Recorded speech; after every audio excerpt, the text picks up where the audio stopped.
Alors, j'invite qui?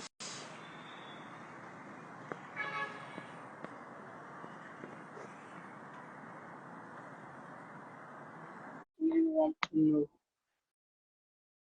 what would you like?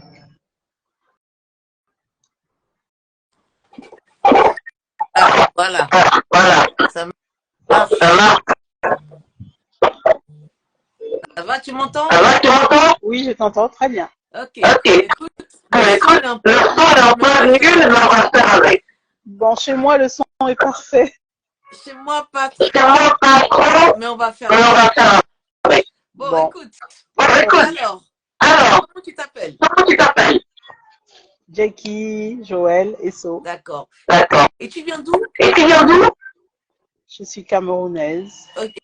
Et tu habites où en ce moment? J'habite entre la France, les États-Unis et le Bénin. Là, tout de suite, je suis au Bénin. D'accord. Et tu fais quoi? Ah, ce que je fais partout dans le monde, j'exerce mon art, mes multiples arts. Voilà. Et tu peux nous dire un peu de ça? Euh, je suis illustratrice, je suis auteure, je fais des livres pour enfants, je fais des portraits, pas beaucoup, et je fais des murs, des fresques murales. Waouh, bravo. Et je Quand fais est-ce que tu as commencé? que j'oublie mon art principal, la musique.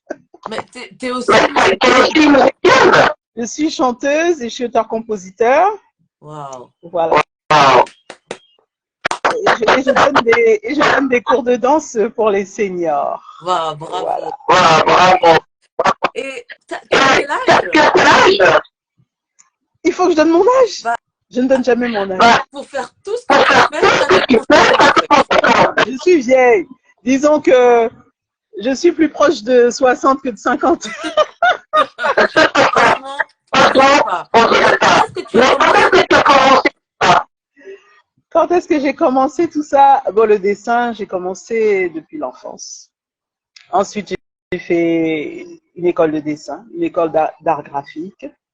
Et puis, pouf, je suis tombée dans la musique en commençant par la danse à la faveur d'une rencontre avec une chanteuse zaïroise qui s'appelait Abeti Massikini, qui m'a propulsée. Et donc, c'est elle qui m'a mis le pied à l'étrier, vraiment, hein, pour la scène. Bravo. Après, j'ai passé plusieurs années comme danseuse avec des groupes congolais. Et c'est comme ça que j'ai commencé à chanter comme choriste. Voilà. Et ensuite, ben, j'ai fait 27 ans de carrière de choriste professionnelle. Waouh. Et, je me suis remise au dessin, qui est mon art initial, donc. Ouais. Parce que c'est par ça que j'ai commencé véritablement. Donc, je me suis remise au dessin.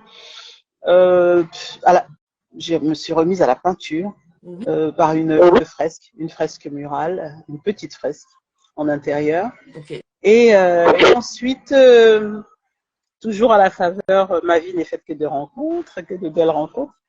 À la faveur d'une autre rencontre, je me suis retrouvée à illustrer mon premier livre en 2006.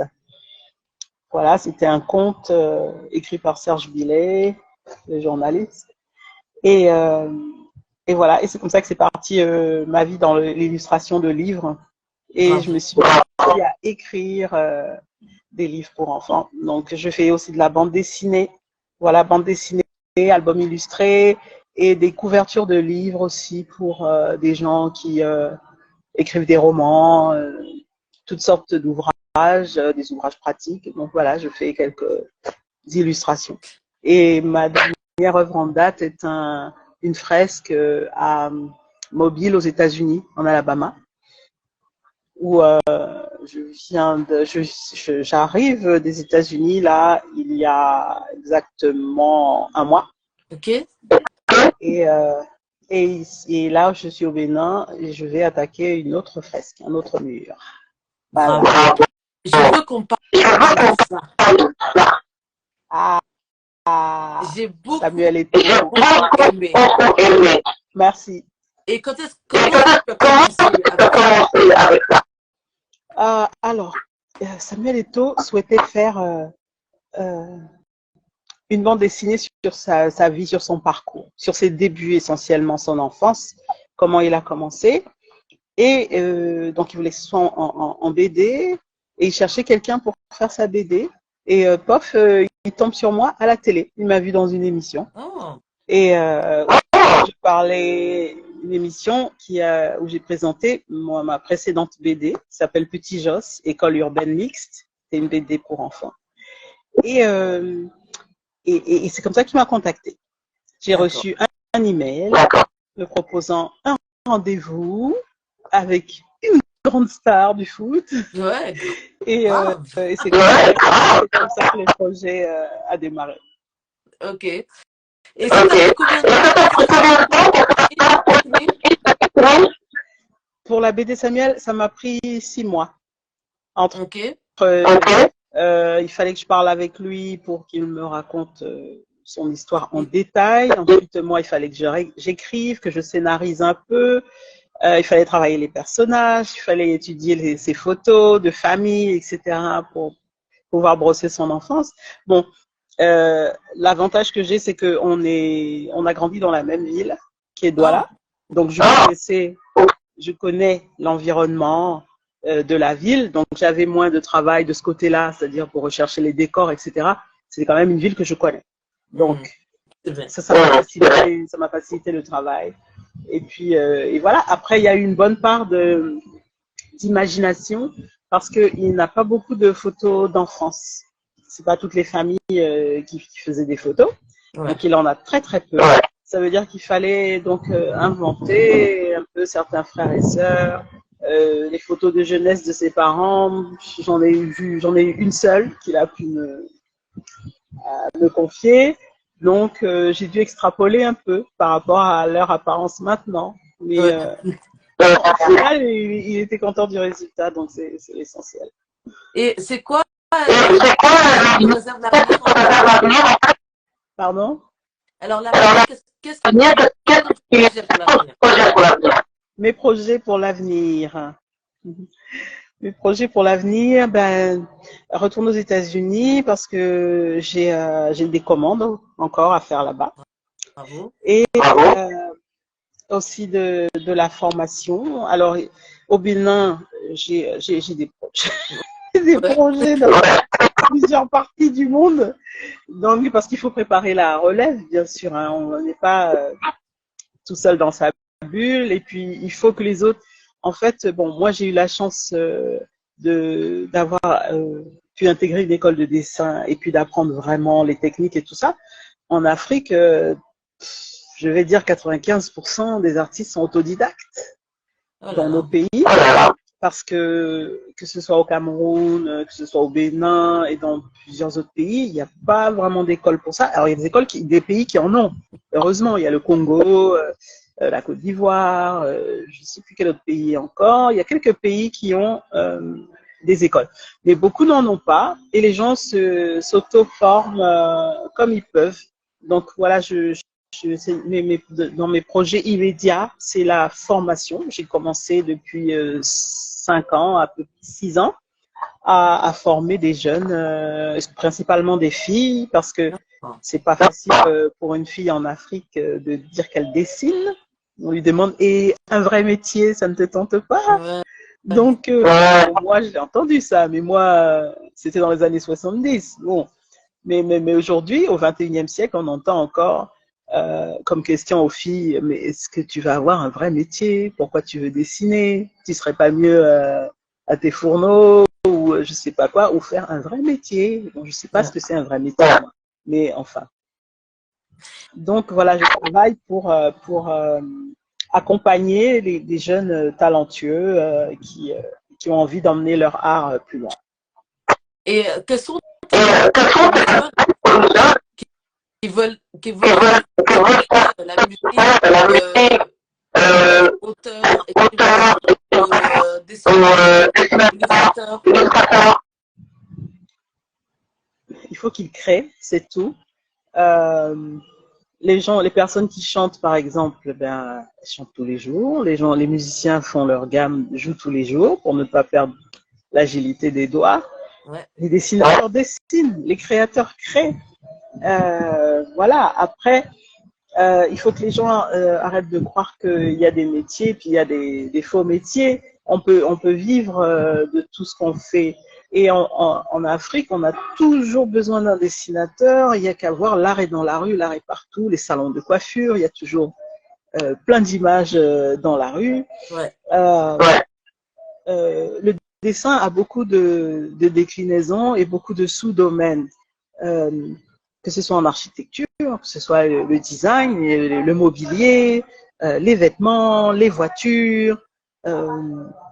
Tout ça demande des connaissances graphiques, demande un œil artistique au départ, même si après la technique prend le relais, hein, que ce soit pour construire un bâtiment, construire une fusée, mais encore faut-il concevoir le modèle de tout ça. Donc, il y a des pistes, il y a des débouchés, il y a plein de possibilités quand on veut dessiner. Quand on chante, c'est la même chose. On chante, beaucoup de gens se forment dans les églises parce que l'église, c'est une grande école de chant avec les chorales. Après, il faut aussi avoir de la chance. Ça, il faut pas négliger le facteur chance. Il faut pas croire que quand on est talentueux ou super talentueux, alors ça y est, c'est bon, on va exploser. Non, non, pas forcément. On peut être très talentueux et ne jamais percer. Ça existe. On peut être moins talentueux et être très travailleur et percer. Mais dans tout ça, il faut la chance. Il y a les rencontres. J'en ai parlé tout à l'heure. Moi, j'ai eu beaucoup de belles rencontres qui m'ont souvent permis d'aller plus loin. C'était souvent parce que j'ai rencontré les bonnes personnes au bon moment. Et après, il faut aussi capitaliser la rencontre. Voilà. Mais il faut aussi savoir donner. Hein. Alors ça, j'ai envie de dire ça aussi, surtout à ceux qui débutent. Il faut pas croire que à chaque fois que tu vas faire des choses, il faut que tu sois payé, sinon tu vas pas les faire. Parfois, c'est pas toujours évident. Et parfois, il faut donner et ça te revient après. Ça se fait beaucoup aux États-Unis, par exemple, le bénévolat, le volontariat, et ça permet aussi de rencontrer des gens et ça permet après, oui, de déclencher des contrats. Oui. Donc, il faut pas hésiter. Il faut pas hésiter à. Et après, c'est un peu compliqué de donner des conseils dans ce domaine-là parce que c'est chacun qui évalue un peu. Tu vois. Après, si tu peux avoir, exemple, quelqu'un qui est peintre, il peut faire un beau tableau et l'offrir à un musée. Même s'il a besoin d'argent, il peut faire ça. Et si c'est un musée qui estime son œuvre suffisamment intéressante, il peut l'exposer. Et puis lui, le même musée peut après lui commander d'autres travaux. Par exemple, c'est un exemple. Après, il y a l'art est dans la rue, hein, comme je disais. Aux États-Unis, ils font beaucoup de street walk, des choses qui se font dans la rue, des expos collectives d'artistes et d'artisans. C'est aussi des manières de pouvoir partager son travail. Après, là, on est en train de parler sur un réseau social, sur Instagram. Il y a les réseaux sociaux aujourd'hui qui sont des accélérateurs qui permettent effectivement aujourd'hui de travailler, d'être exposé dans le monde entier, finalement. Pour pas beaucoup d'investissement financier, hein, le coût de la connexion. Et on peut avoir des clients, on peut être au Sénégal et avoir des clients en Australie. Ce qui n'aurait pas été possible avant, parce qu'il aurait fallu avoir un agent, il faudrait qu'il ait des contacts, qu'il aille prospecter. Alors que maintenant, même les grandes galeries, même les grands promoteurs, bon, on a vu par exemple en musique, Beyoncé qui a cherché des artistes sur Internet pour son projet où elle a invité plusieurs artistes et tout. Elle les a trouvés sur Internet. C'est pas les managers des gens qui ont envoyé des démos, etc. Donc, il y a toutes ces nouvelles façons de travailler aussi qui permettent, on a une énorme galerie virtuelle où on peut présenter son travail au monde entier. Voilà. Alors, qui sont tes influences dans la musique artistique? Qui sont tes influences? Ah, c'est difficile à dire parce que, comme j'ai dit, j'ai été 27 ans choriste. Et l'avantage quand on est choriste, c'est qu'on fait plein de choses différentes, avec plein de styles musicaux différents. Et moi, je suis une vraie amatrice de musique populaire. J'écoute de tout. Maintenant, si j'ai un genre de prédilection des artistes, ouais, je vais dire mon groupe préféré de tous les temps, all time band, c'est Earth, Wind and Fire. C'est qui? Earth, Wind and Fire. Earth, Wind and Fire. Moi aussi, je les aime beaucoup. Ça, c'est mon groupe. J'adore Stevie Wonder Ah. et George Benson. Oh. Voilà mes artistes fétiches. Mais après, je vais pas dire qu'ils m'influencent puisque les chansons que je compose ne sont pas du tout dans leur style. C'est un peu bizarre. C'est un peu bizarre, mais ce sont des gens que je pourrais écouter du matin au soir, tout le temps. Ouais. Après, si j'ai une inspiration vraiment en termes de création musicale, si je veux être inspirée, ben, je vais écouter de la musique traditionnelle plutôt. Traditionnelle du Cameroun, des chants avec des instruments, voilà, des choses dépouillées, des choses minimalistes, de la chanson, quoi. Pas des... Mais j'aime bien aussi les choses avec les grands orchestres. Oh. Beaucoup de reprises dans le temps, reprises soul, funk, pop. Et voilà, moi je suis une vraie éponge en matière de musique. J'aime beaucoup de choses très très différentes. Mais bon, je vais dire Makossa et soul music. Voilà. C'est bon. Bah, écoute, merci beaucoup. Et j'espère qu'on se retrouvera. Oui. Avec meilleures conditions techniques. Ouais. En tout cas, moi, je t'entends bien. Maintenant, c'est toi qui ne m'entends pas bien. Oui, Mais je veux dire, c'est bon. Pas grave, mais merci. Alors, merci beaucoup. À bientôt. Bye bye.